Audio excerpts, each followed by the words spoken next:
Hello guys, welcome back my YouTube channel. Stranger Things season 5 episode 8ல் நிறைய question மார்க்கோடு விட்டுட்டாங்க. அந்த ஸ்டோன் என்ன, மைண்ட் ஃப்ளேயர் எப்படி உருவாச்சு, இந்த மாதிரி நிறைய தியரிஸ் இருக்குது.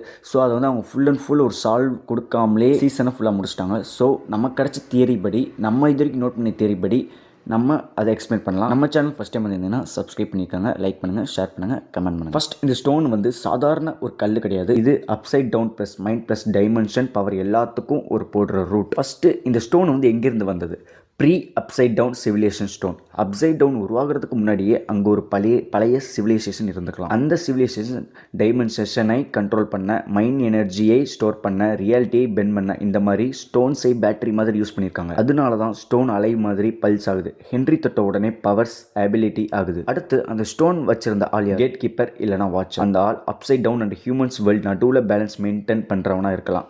கேட் ஓப்பன் க்ளோஸ் பண்ண கேப்பபிள். ஸ்டோனை ப்ரொடக்ட் பண்ணுற ஒரு ரோல் ப்ளே பண்ணலாம் அந்த ஒரு இறந்தவர். ஹென்ரி வந்து பேலன்ஸை வெறுக்கிறவன், ஆர்டரை ட்ரெஸ்டை பண்ண விரும்புகிறவன். அதனால தான் அவனை கோல்டு பிளட்டடாக கில் பண்ணி ஸ்டோன் எடுத்துருக்கிறான். நெக்ஸ்ட் ஒன், மைண்ட் ஃப்ளேயர் எப்படி உருவா. இது ஒரு பிக் தியரி தான், இருந்தாலும் நான் சொல்கிறேன் கேட்டுங்க. மைண்ட் ஃப்ளேயர் வந்து ஒரு கிரியேச்சரில் mind flayer collective consciousness, stone energy plus Henry mind, இதெல்லாமே சேர்ந்து தான் மைண்ட் ஃப்ளேயர். இதை புரிகிற மாதிரி ஸ்டெப் பை ஸ்டெப் சொல்லணும்னா, அப்சைட் டவுனில் இருந்து ஷேடோ பார்ட்டிகல், ஃபிசிக் எனர்ஜி, அடுத்து ஹென்ரி கிட்ட இருக்கிற ஆங்கர், ட்ரௌமா, கண்ட்ரோல், அப்செக்ஷன், அடுத்து அந்த ரெட் ஸ்டோன் ஆப்ளிஃபையர், ஷேப் கியூவர், இதெல்லாம் மிக்ஸ் ஆகி மைண்ட் ஃப்ளேயர் உருவாகுது. புரியல, எனக்கே அவ்வளோவா புரியல. நெக்ஸ்ட் ஒன், இது இருக்கிற எல்லாத்துக்கும் இந்த ஒரு கேள்வி இருக்கும், ஏன் மைண்ட் ஃப்ளேயர் ஸ்பைடர் ஷேப்பில் இருக்குது? ஹென்ரி சைல்ட்ஹுட்டில் spider obsession, predator mentality, web control. Stone Henry மைண்டில் இருக்கிற ஃபியர் அண்ட் டிசைரை ஃபிசிக்கல் ஃபார்மில் கன்வெர்ட் பண்ணுது. அதனால தான் அது வந்து ஸ்பைடர் ஷேப்பில் இருக்குது. ஓகே, அந்த ஸ்டோன் என்ன பவர் தருது? Physical amplification, gate creation and control, mind to mind network, reality corruption. இதை நீங்கள் ரிட்டன் ரீவெண்ட் பண்ணி பார்த்தா கூட உங்களுக்கு ஒன்றுக்கு ஒரு அர்த்தம் புரியும்.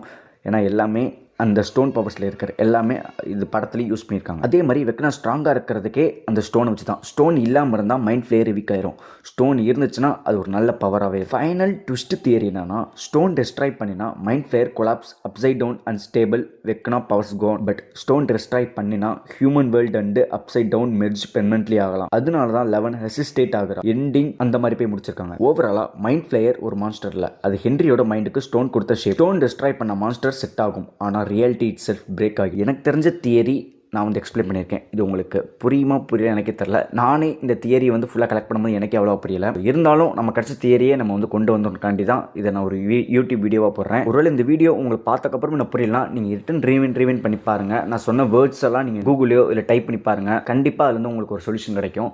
உங்களுக்கு இதே மாதிரி 2-3 தியரிஸ் இருந்துச்சுன்னா நீங்கள் கீழே கமெண்ட் பண்ணலாம், நான் பின் பண்ணி வைக்கிறேன்.